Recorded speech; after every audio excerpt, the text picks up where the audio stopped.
Whether we like it or not, He is God. He is King. Siya ang ultimate judge. At pag tiningnan niya yung buhay mo, He's gonna judge us. He is the only one who has the right to judge us. He created us. He loved us. He wants us to change. He gave His life for us, but we have the freedom to follow Him or not.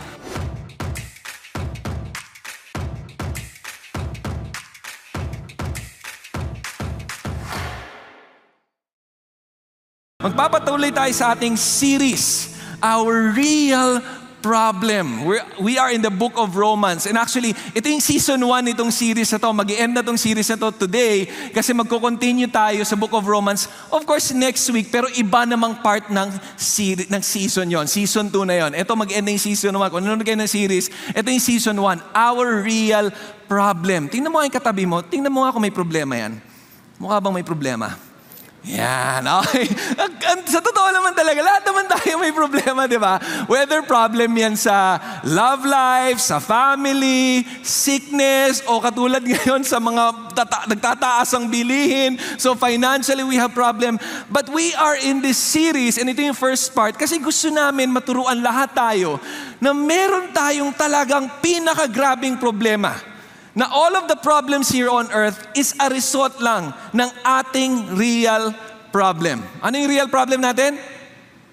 Parang hindi kayo nakikinig ha. Pastor Bong? Ay, wala pala siya dito. Okay. Ano yung real problem natin? Sin.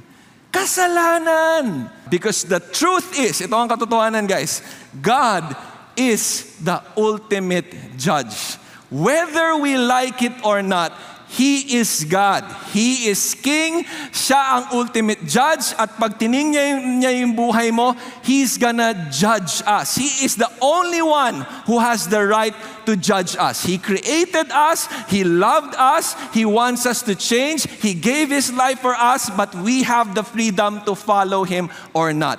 He is the ultimate judge. So kung siya ang ultimate judge, ang title ng message natin ngayon is ito. Are you guilty or not guilty? Tingnan mo nga yung katabi mo kung guilty ba yan. Mukhang ngiti pa lang. Ngiting, guilty na eh. Mukhang natutulog, guilty talaga eh. So, are you guilty or not? Kasi siya yung judge eh. So, pag kaharap na natin si Lord, after we die, okay? After we die, kaharap na natin si Lord. Are we going to be declared guilty or are we going to be declared not guilty? Now, itong message na to, if you're the type of person na feeling mo hindi ka guilty, okay? Kasi may mga ganun talaga, may mga tao na feeling na hindi sila guilty kasi feeling nila mabait naman sila, feeling nila kung ito yung sins nila, ganito naman kagrabe yung kabaitan nila. Siguro naman na overshadow nung kabaitan ko yung mga kasalanan ko. Siguro naman paghaharap ako kay God, Lord, ang bait-bait ko, ang dami kong tinulungan, ang dami kong binigyan ng pera, wow, sana all, ganun, di ba? So, ang dami kong ginawang ganito. So, kung ganun ka, may iba sa inyo, baka yung nainisip nyo, hindi naman siguro akong guilty, Pastor Marty, baka naman pagbibigyan ako ni God, itong message ito para sa'yo. And hindi lang para sa iyo, pati doon sa iba, let's say ikaw naman feeling mo, guilty ka. Okay, feeling mo, guilty ka. O sige na, makasalanan naman talaga ako, masama yung ugali ko eh. Pero wala akong pakialam kasi gusto ko itong ginagawa ko. Alam mo, ang daming tao ganun ngayon. Wala silang pakialam na sa ginagawa nila. Alam nilang mali in the eyes of God, pero wala na silang pakialam kasi para sa kanila, masaya ako eh. Nag-i-enjoy ako dito. Bakit ba ako pinipigilan? So if kayo yun, at yun ang iniisip mo ngayon, para din sa inyo itong mensahe na to. Now for some of you, alam nyo rin guilty kayo, and sa sobrang guilty nyo, feeling nyo, Pastor Martin, may pag-asa pa ba ako? May hope pa ba to? Ano ba mangyayari sa buhay ko? Kasi ang dami ko ng wrong decisions in the past. Anong mangyayari sa akin? Para din sa inyo itong message na to. Now, kung alam nyo na talaga yung answer to this question, you've read the Bible, you know about this topic, this message is still for you kasi nga it will remind us the important truth about God. So, are you guilty or not guilty? Ask your seatmate, yung title ng message natin, sabihin mo sa katabi mo, are you guilty or not guilty? Yan ang pag-uusapan natin ngayong araw na ito. So, in this topic, we will look at itong acronym na JUST. First, there's such a thing as a judgment day. Kung hindi ka naniniwala sa wrath of God, na talagang merong pag-araw ng paghuhukom, today, I will help you realize na merong such a thing as Judgment Day. Na talagang kailangan magbayad ng mga taong makasalanan sa Diyos. Second, yung iba kasi iba-iba ang standards na ginagamit. Kaya feeling ng ibang tao, mukha naman ako mabait eh. We use His standards. Hindi standards natin. Siya yung judge eh. And then matututunan din natin sa topic na ito, na si God bilang ating judge, He seeks followers. Si Jesus, He seeks followers. And finally, hopefully ma-encourage tayo sa dulo, that the mercy of the court is available. So can you ask your seatmate, handa ka na ba? Handa ka na ba malaman to? Handa ka na ba? Ayan, okay. So I want you to focus here because I hope this will make sense. Itong passage ito sa Romans chapter 2, naku, napaka-rich nito. A lot of people when they read this, actually first time kong basahin itong Romans chapter 2 before, hindi ko masyadong maintindihan na parang, ano ba itong sinasabi ni Paul? But when I studied it more and more as I read the Bible every year, nag-gets ko na, oo nga no, importante pala itong book of Romans. Especially every chapter of the book of Romans para mas maintindihan natin kung sino talaga si Lord. So let's go first with number 1, Judgment Day. Yan. Let's go to Judgment Day. Whether you like it or not, meron talagang Judgment Day. Talagang may day na paparusahan niya yung mga taong nagkasala sa Kanya. And it usually happens, sa binasa natin, after we die, comes judgment. Ang problem natin kasi ganito is either we don't want to think about Judgment Day. Marami akong kilala, ayaw na pag-isipin Judgment Day. Ayoko muna yan. Dapat natin pag-isipan na, wait a minute, meron talagang Judgment Day. Ang problema natin, sometimes we don't believe in the Judgment Day, or sometimes we don't think about the Judgment Day, or sometimes we don't believe in the Judgment Day. Hindi ako naniniwala na i-judge ako ng Lord. Love na love niya ako eh. Ganyan si God, loving siya. But let's look at the book of Romans. Tingnan niyo Romans chapter 2. Look at verse 5 and 6. Let's read this together. But because of your stubbornness. So pause muna tayo. Tanong mo nga yung katabi mo, matigas pa ulo ko? Ayaw sumagot. Oo, matigas ang ulo mo. Okay, stubborn. Yan yung matigas ang ulo. Unrepentant. Tanong mo nga katabi mo, nagbago na ba ako? Naku, wag hindi siya magsumagot, ewan ko na lang, okay? Unrepentant, ayaw magbago. Unrepentant heart, you are storing up. Tignan mo yung warning ni Paul. You are storing up wrath for yourself in the day of wrath. Alam mo, I'm so glad sinulat ni Paul to kasi he was warning those Jewish people who thinks na holy sila, okay sila, nag-church naman ako, nagpe-pray naman ako. Sabi ni Paul sa kanila, yung iba sa inyo, ang stubborn nyo, alam nyo na yung tama, ayaw nyo pa rin gawin. You still make excuses na baka naman mag-work to. Unrepentant, ayaw magbago. You're storing up for yourself in the day of wrath, revelation of righteous judgment of God, who will render to each person according to his deeds. Now, judgment, if you look at in the scripture, it's according to our deeds. Now, maybe some of you are thinking, di ba, salvation is by faith. I'm gonna explain that later on. Pero kaya sinabi to ni Paul, kasi gusto niyang i-warn yung mga tao, pag hindi kayo nagbago at humarap ka kay Lord, ang titingnan niya yung mga gawain mo. And pag nakita niya yung gawain mo, a lot of you will not pass. In fact, maybe all of us, if we don't repent, will not pass. Guilty tayo. Kaya niya winawarn yung mga Israelites, yung mga Jewish people, even yung mga Gentiles na nakakabasa nito, yung mga hindi Jew, yun yung Gentiles, winawarn niya na, huy, may judgment day.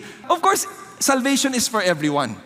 Pero if we don't repent, if we don't have a relationship with Him, hindi tayo makakapasok ng langit. Kaya sinulat ni Paul to. Hindi pa niya sinasabi yun na kailangan natin manampalataya kay Jesus. Ang sinasabi pa lang niya dito, winawar niya yung mga tao, hoy, mag-repent na kayo, magbago na kayo. Sabi mo nga sa katabi mo, huy, magbago ka na. Tama na yan. Okay? Tama na yung ginagawa mo. And look at the next verse. But to those who by perseverance, ito, kinumpare naman niya. So sabi niya, if matigas ang ulo mo, unrepentant ka, may day of wrath ka. Pero, if you persevere in doing good, meaning to say, you really love God. You're doing it because of the Lord. Mahal mo siya. You seek glory and honor and immortality. You will have eternal life. But to those, inulit niya ulit, but to those who are selfishly ambitious, meaning to say, makasarili, Di ba, ang dami ngayon, about self lang, I love myself, I know what's best for me. Yan ang makikita mo sa social media. Yan ang makikita mo sa mga maraming celebrities. Hindi all pero ang daming celebrities, ang daming athletes, sinasabi nila, it's about me, I'm really good, okay ako, I know what's best for myself. Selfish ambition. They do not obey the truth. Ang truth nila, yung sarili nilang katotohanan. At pag may sinabi si God sa word niya, or may sinabi si God through other people, ayoko paniwalaan yan. Bakit? Hindi tugma sa truth ko eh. Yan ang nangyayari sa world ngayon. Yan ang sinasabi ni Paul. Kung yan ka, selfish ka, ang sinusunod mo lang yung feeling mong katotohanan mo, and you don't obey, and you obey unrighteousness, ito yung sa'yo, wrath. Indignation, may punishment ka. And then look at this, ito pa, patuloy na warning ni Paul. There will be tribulation, distress for every soul of man who does evil. Imagine, two ways yan habang buhay ka, may consequence. Pag patay ka na, there's a day of judgment. Now, I know a lot of us naka-experience na tayo ng consequence dito sa earth. Ang prayer ko na through this message, maging warning na sa atin. Magbago tayo. Maging warning na I don't want to keep on living a life who does evil. Kasi sinabi ni Lord, may tribulation eh. Sinabi ni Lord, may punishment eh. Of the Jew first, and also of the Greeks. In other words, hindi lang yung mga Jewish people. Kaya niya sinabi of the Jew first, kasi ang kausap niya yung mga Jews. Yung mga Jews kasi during that time, marami sa kanila mayayabang. Marami sa kanila, ang taas ng ng feeling nila, uy, okay ako, accepted ako kay God, pinili ako ni Lord. Yung mga non-Jew, hindi yan. Yung mga uncircumcised, hindi pinili ni Lord yan. So sinasabi ni Paul, kahit Jew ka, as long as you're doing evil, you will also experience the wrath of God. But glory, binalik niya ulit, glory and honor and peace to everyone. Sino daw? Oh, that's good. To the Jew first, inulit niya ulit, and to the Greek. Bakit sinabi ni Paul to? Kasi kay God, there is no partiality. In other words, lahat tayo mahal ni Lord. Hindi siya namimili or pinipilit niya yung mga tao. Lahat tayo mahal ni Lord. Yung death sa cross ni Jesus, para yan sa lahat. There's no partiality with God. For all who have sinned without the law, meaning to say yung law ni Moses, yung sinulat ni Moses, yun yung sinusunod ng mga Jews eh. Sa kanila kasi, yung mga Jewish people, dahil meron sila nung law, feeling nila ang righteous nila. Kaya nga, hawak-hawak nila lagi yung law, nasa forehead nila, nasa arm nila, laging dala-dala nila yung law. Tapos sabi ni Paul, kahit may law ka, kahit na feeling mo, karga mo yan lagi, at feeling mo dahil karga mo yan lagi, ligtas ka na, okay ka na, you will perish because of your sin. There will be the wrath of God.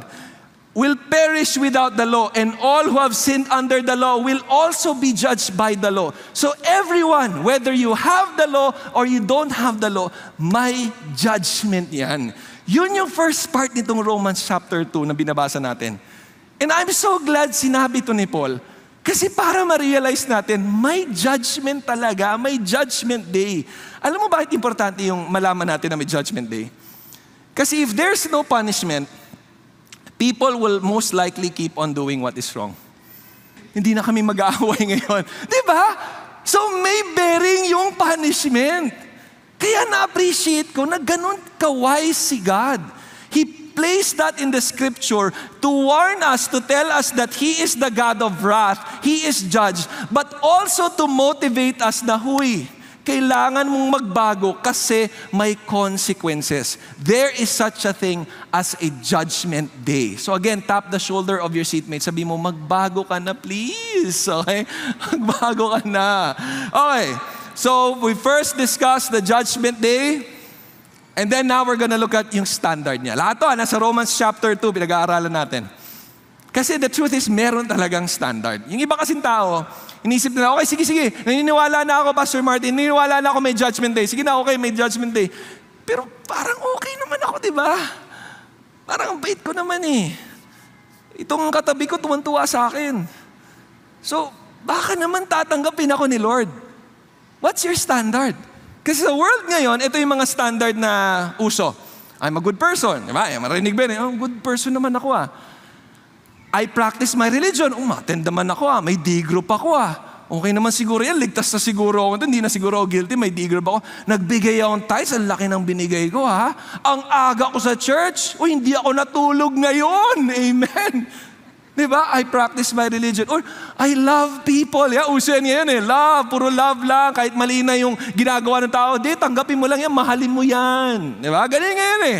So yung mga tao, ganyan sila, ay basta nag-love ako. Basta nilalove ko itong mga tao na to. Basta nilalove ko naman lahat ng tao. Wala akong kagalit. Kahit nasaktan na ako, hindi pa rin ako galit. I love people.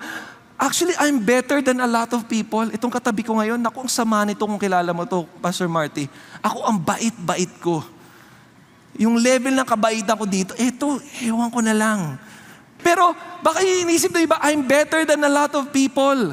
Hindi naman ako kriminal, hindi ako manloloko, hindi ako pa nga yung naloko. Or for some people, hindi ko alam ano yung reason mo, but for some people, in their own eyes, I'm okay. I'm an okay person. Sakto lang ako. Okay yung investment ko, okay yung family ko, okay yung trabaho ko. I think I'm okay. Now my question is, anong basis ng standard mo?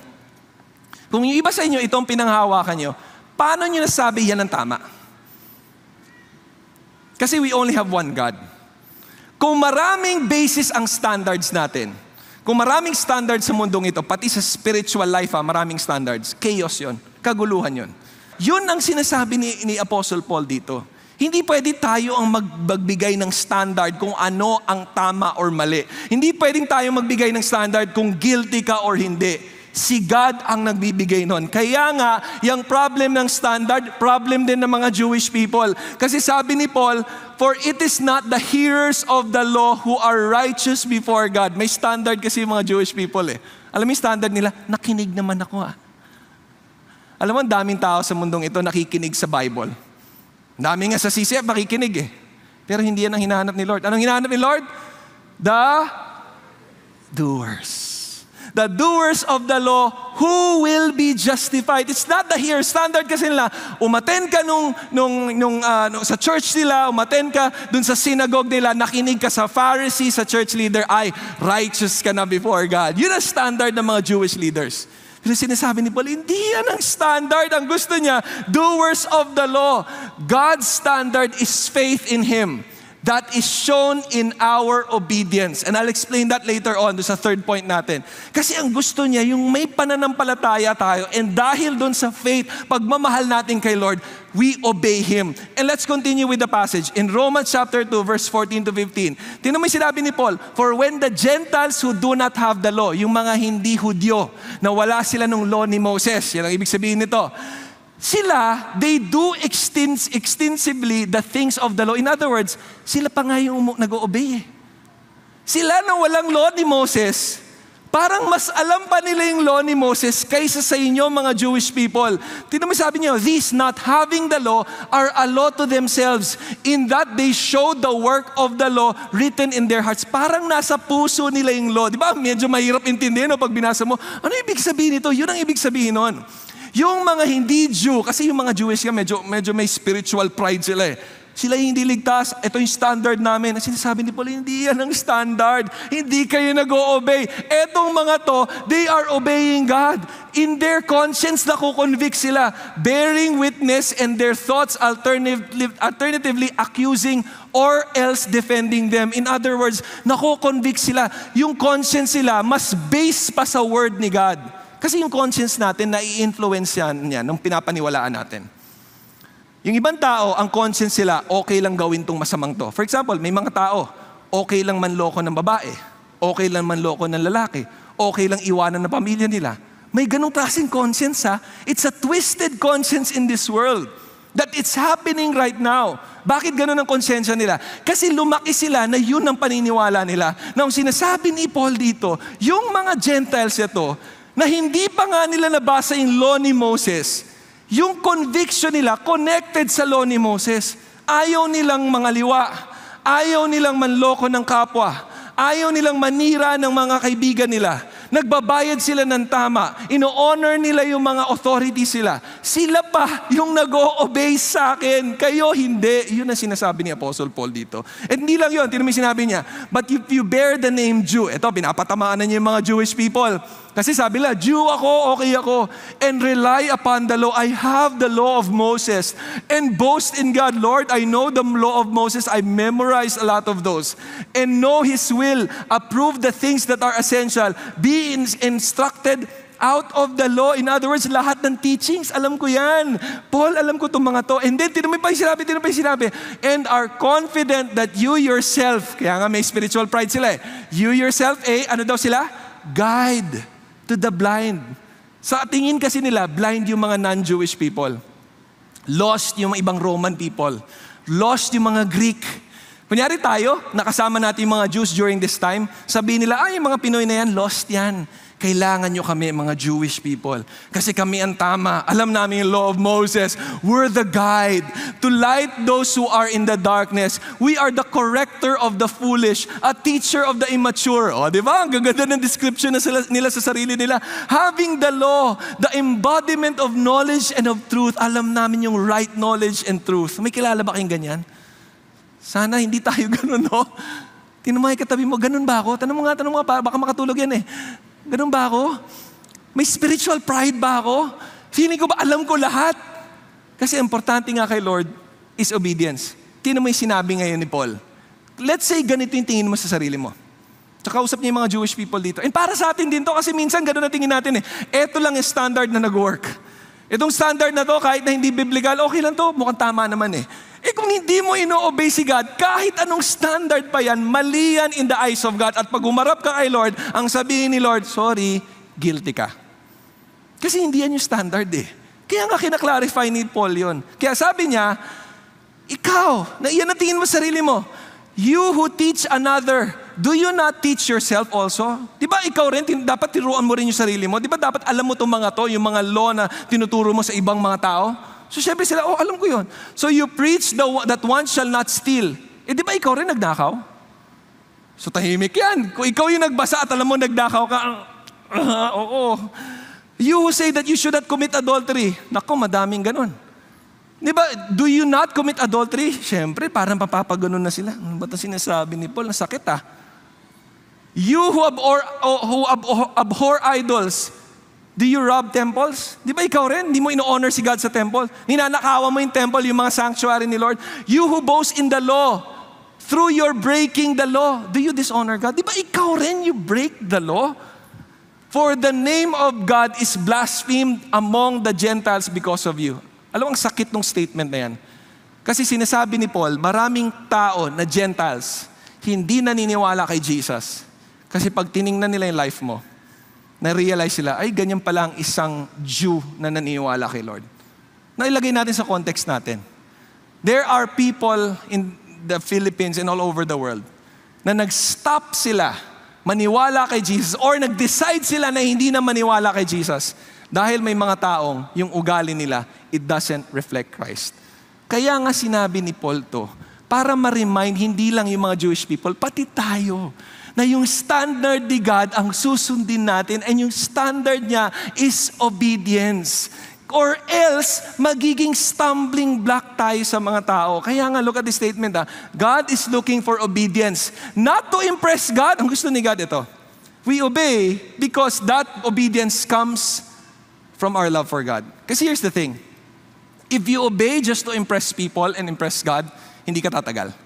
Eventually, pag may pinagawa si God sa'yo na alam mong hindi mo kaya, alam mong mahirap, at alam mong parang against sa kagustuhan mo, magdi-disobey ka na. Pero pag ginagawa mo yon dahil mahal mo si Lord, kahit mahirap ang pinapagawa niya, gagawin mo. Kasi mahal mo si Lord eh.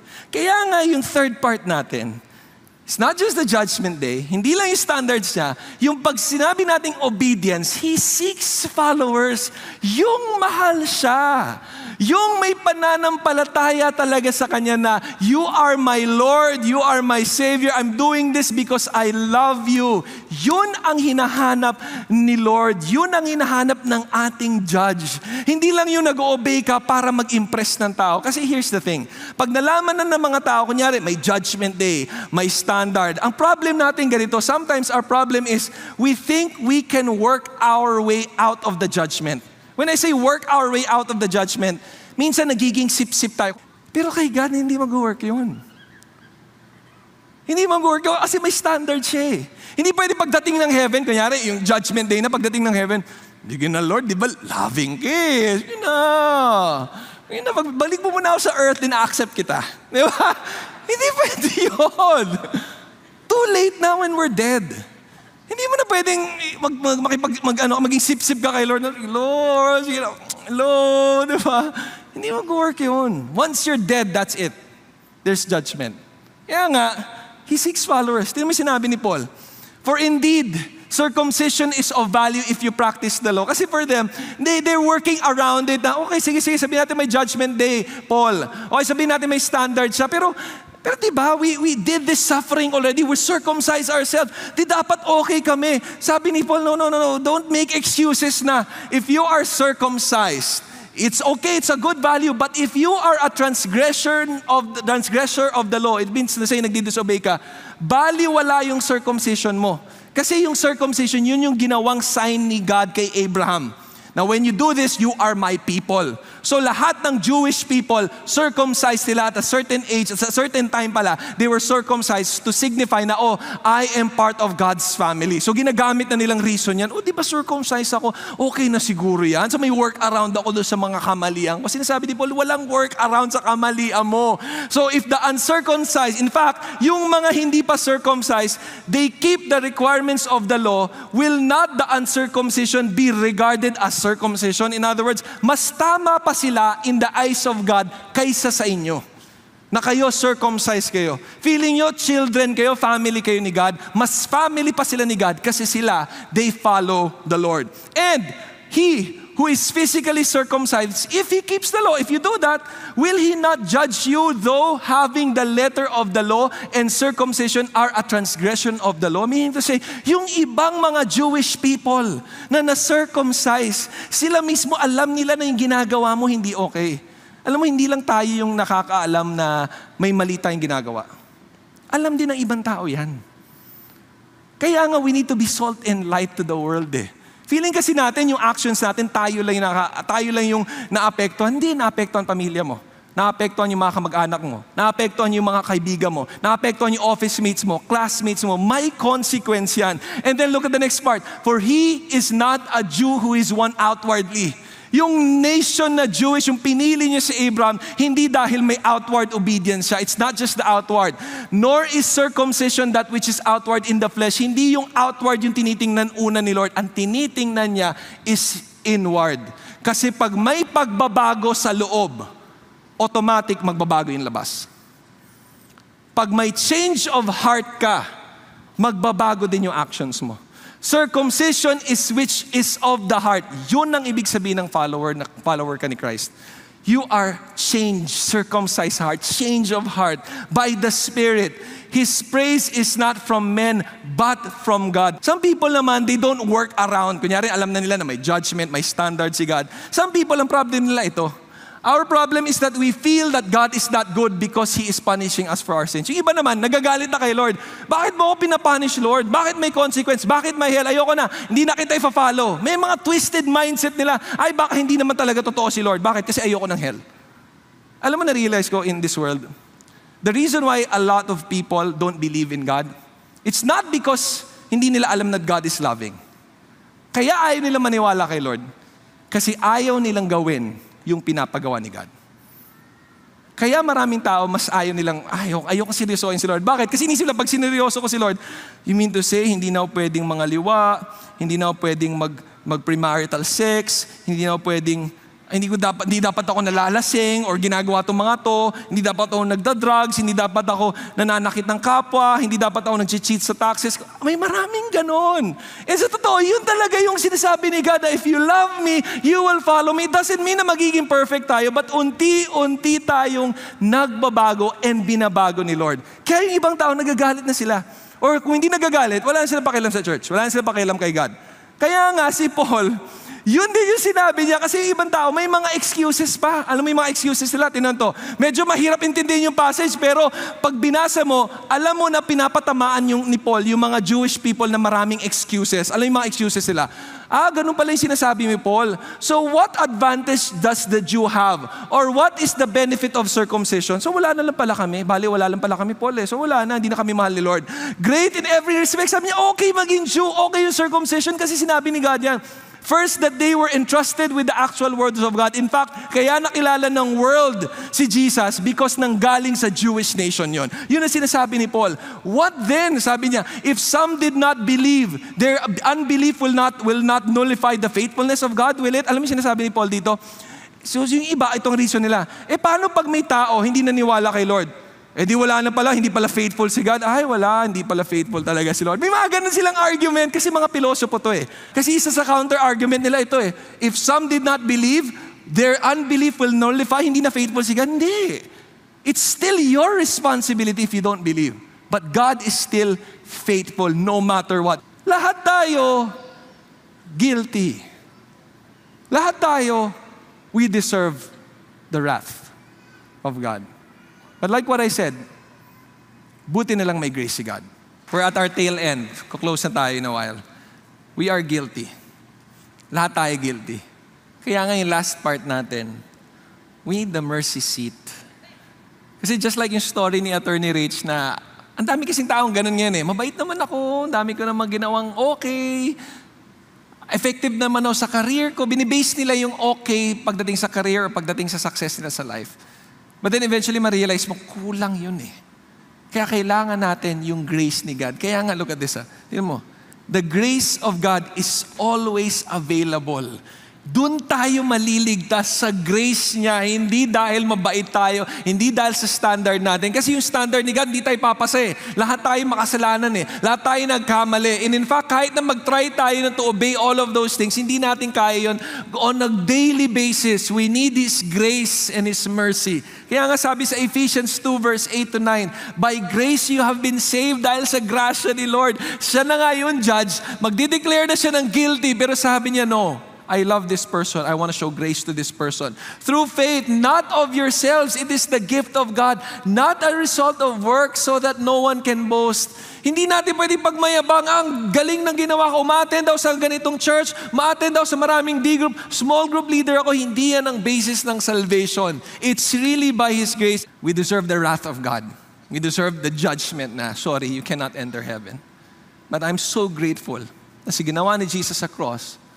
And because He has given me faith to believe in Him, I'm going to heaven. And not just that, He's gonna bless me here on earth.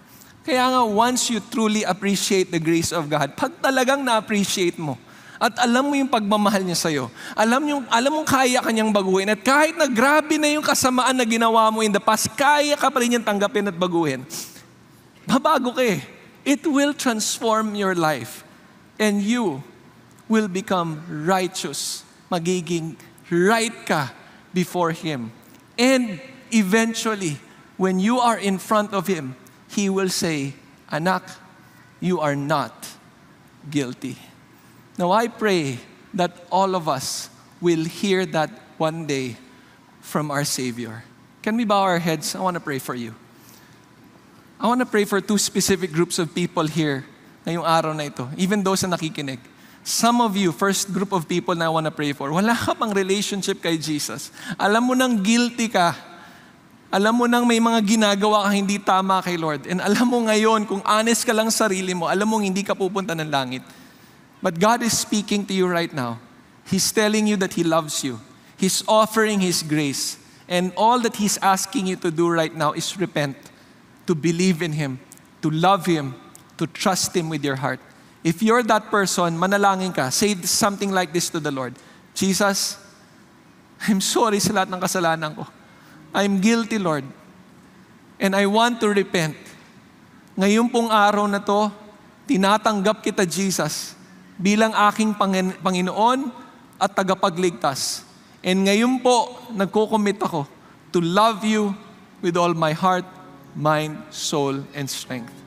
And for the second group of people that I want to pray, Lord, ang dami sa amin dito, kilala ka na namin, may relationship kami sa inyo, pero somehow, May mga bagay kami na hindi sinusurrender sa inyo. May mga bagay kami na parang it doesn't show that we love you. Please forgive us. Please help us remember kung gaano kayo ka-gracious sa amin. Para dahil sa grace na yan, lalo kaming maging katulad mo, lalo kaming magbago, at lalo ka naming i-honor sa buhay namin. Salamat sa mensahe na ito. We love you, we praise you, and honor you. In Jesus' name we pray. Amen and amen. God bless you all.